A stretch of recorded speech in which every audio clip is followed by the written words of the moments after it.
Selamat pagi anak-anak. Pagi. Apa kabar? Baik. Oke, sebelum kita melakukan kegiatan pembelajaran hari ini, mari kita berdoa. Sila doa tugas piket hari ini, silakan pimpin doa.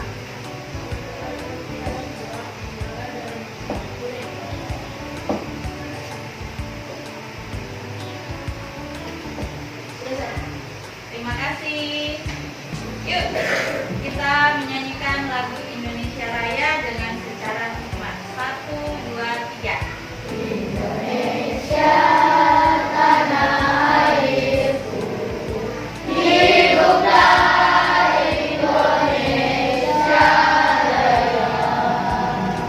Oke, terima kasih anak-anak. Hari ini kita nanti akan belajar tentang ide pokok dan ide pendukung ya. Bahasa Indonesia hari ini topiknya itu. Terus nanti anak-anak di dalam pembelajaran ini, tujuan dari pembelajarannya adalah anak-anak diajak untuk menyimak suatu bacaan yang dimana dari menyimak nanti anak-anak dapat menentukan ide pokok dan ide pendukung dari bacaan tersebut. Nah, kemarin kan kita sudah belajar ya tentang ide pokok, ide pendukung.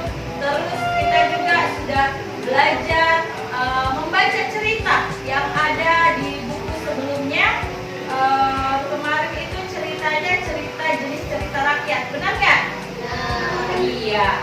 Nah, hari ini ada juga cerita rakyat. Nanti anak-anak diajak untuk membaca, menyimak. Terus nanti anak-anak diajak menulis. Apa yang anak-anak baca dan simak nanti dituliskan, ditentukan ide pokok dan ide pendukungnya. Sampai sini mengerti? Oke. Nah, di dalam pembelajaran hari ini Ibu Sinta minta anak-anak tetap semangat, tetap tertib, dan seperti biasa jika mau bertanya terlebih dahulu apa nak?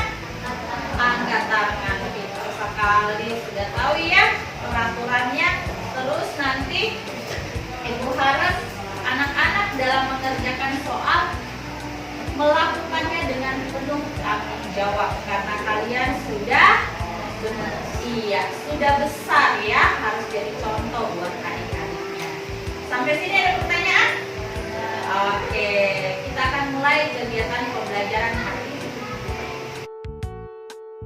Baik anak-anak, kita masuk dalam pembelajaran berikutnya. Nah, anak-anak, kita masuk pembelajaran ini kita kan belajar ide pokok ya. Masih ingat apa itu ide pokok? Masih. Apa itu ide pokok? Di awal paragraf. Oke, Ibu Sinta ulang lagi ya. Ide pokok adalah hal utama yang ingin disampaikan melalui bacaan. Karena itu ide pokok juga disebut gagasan utama atau pikiran utama. Ide pokok pada suatu paragraf biasanya terletak di awal paragraf atau di akhir paragraf. Ya. Nah, sebagai contoh ada satu paragraf ya di sini ya. Judul paragraf bacaan ini apa ya? Bona sampah lawan. Wah, hebat. Bona sampah lawan. Oke, nanti kita lihat dulu ya ceritanya. Bona si gajah berbelalai panjang merasa sangat sedih sebab tidak ada yang mau bermain dengannya. Ia dijauhi teman-temannya karena memiliki hidung yang terlalu panjang dan tubuh yang besar. Bona tidak mempunyai teman setiap harinya, hanya bermain sendiri di sungai. Nah, kalau anak-anak lihat paragraf ini, kira-kira ide pokoknya apa ya? Ada di awal atau di akhir? Awal. Yang mana ya? Bona si gajah berbelalai panjang merasa sangat sedih. Pintar sekali. Oke, lanjut kita ke ide pendukungnya. Ide pendukung itu adalah gagasan pendukung atau informasi tambahan yang menjelaskan ide pokok.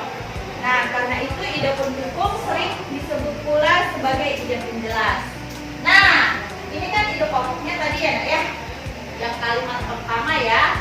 Nah, selain ide pokok ini, mulai dari kata sebab sampai sungai itu disebut ide pendukung. Paham sampai sini? Mengerti? Ada pertanyaan tentang ide pokok dan ide pendukung? Tidak? Jelas? Oke. Coba sekarang buka cerita yang Ibu bacakan tadi. Sudah? Ceritanya saja yang dilihat. Nah, Ibu membacakannya, anak-anak menyimak ya. Nanti dari menyimak tersebut, Ibu bertanya secara lisan. Informasi apa yang kalian dapat? Siap? Siap. Oke. Simak ya. Dikenal karena menari. Indonesia memiliki banyak sekali budaya, khususnya tarian. Tari-tarian itu menjadi ciri khas suatu daerah. Berikut ini dihimpun 5 desa yang terkenal dengan ciri khas tarian dan para penarinya. Desa pertama adalah Desa Olesari di Banyuwangi, Jawa Timur, yang terletak dengan tari sebelang. Tarian yang dilakukan setiap tahun ini diyakini untuk menghindari desa dari bahaya. Penarinya biasanya wanita dewasa yang wajahnya ditutupi daun kelapa. Penari memperagakan kegiatan membajak sawah sambil menggendong boneka mengikuti irama musik. Desa terakhir adalah Desa Gigeng di Aceh dengan tari Seudati.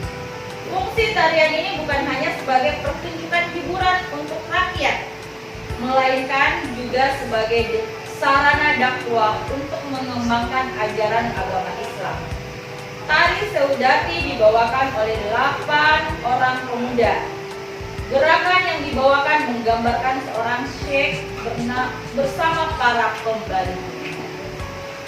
Oke. Dari kalian menyimak tadi ceritanya, bacaan ini. Nah, Bu Sinta mau nanya, judul ceritanya apa ya?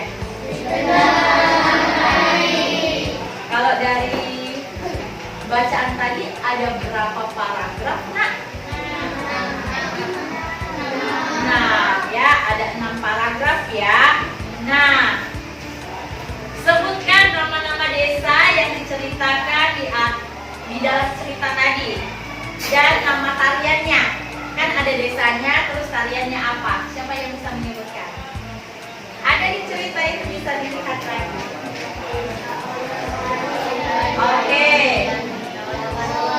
Oke, good. Desa pertama, Desa Olesari di Banyuwangi ya. Nama tariannya apa? Ya. Terus desa kedua? Desa Tembaga di Bali. Nama tarinya apa? Iya, tari baris. Desa ketiga? Ya, Desa Barikin di Kalimantan Selatan. Tariannya? Oke. Desa keempat? Nama tariannya? Oke. Desa yang kelima?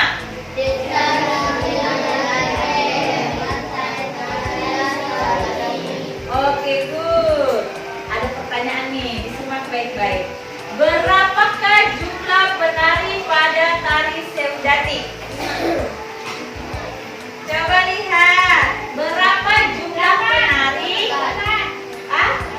8, pintar sekali, 8 orang ya. Nah, pertanyaan terakhir nih, ada 3 lagi pertanyaan. Disimak. Tari apakah yang menggambarkan seorang putri di taman bunga? Tari apa itu?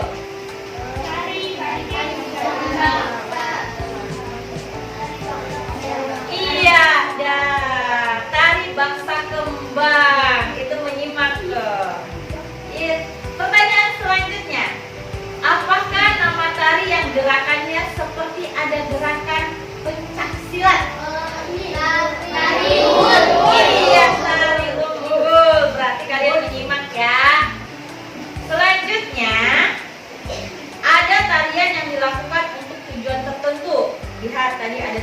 semuanya ya. Sebutkan nama tariannya dan tujuannya.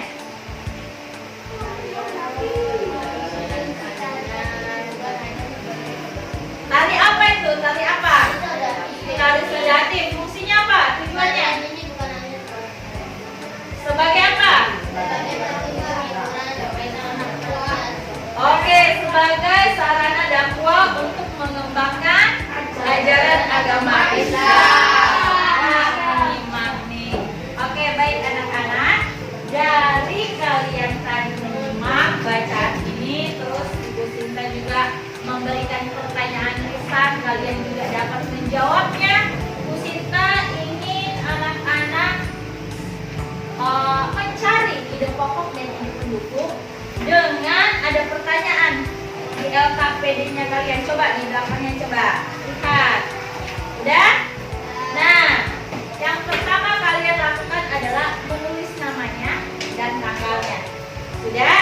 Perhatikan pertanyaannya apa dan jawab sesuai yang diminta pertanyaan. Sampai sini jelas? Oke, Bu Sinta mengingatkan, perhatikan dulu ke depan. Menulis kalimat.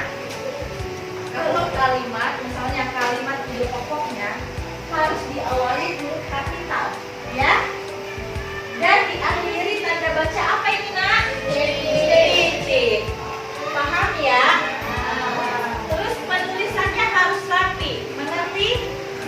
Oke. Nanti kalau diminta ide pendukungnya, sertakan ide pendukung. Karena di pertanyaan ini ada yang diminta ide pokoknya saja, ada yang diminta ide pendukungnya. Ada ide pendukung dan ide pokok juga. Jadi perhatikan baik-baik pertanyaannya. Paham, Nak? Ada pertanyaan? Jelas? Oke, silakan kerjakan.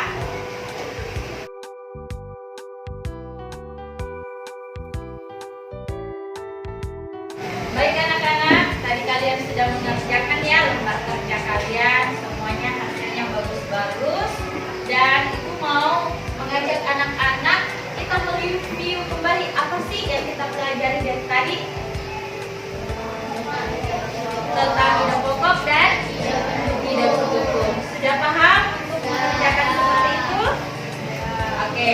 Kalau ada satu paragraf, anak-anak sudah bisa menentukan ide pokoknya? Sudah. Ide pendukungnya? Sudah. Hebat ya. Nah, dan saya berharap anak-anak nanti ketika ujian juga dapat soal menentukan ide pokok dan ide pendukung, anak-anak dapat mengerjakannya dengan baik dan benar. Nah, untuk itu Nak, pelajaran selanjutnya nanti pertemuan akan datang kalian akan belajar tentang formulir ya. Topik selanjutnya pelajaran bahasa Indonesia kalian akan belajar tentang formulir. Nah, pembelajaran untuk hari ini cukup sekian dan Ibu Sinta ucapkan terima kasih, kalian sudah hebat hari ini, sudah tertib, sudah mandiri dan sudah bertanggung jawab dalam mengerjakan tugas kalian. Tepuk tangan bagi kita semua yuk. Oke, silakan petugas piket pimpin kita dalam doa penutup. Sudah, silakan Sairi.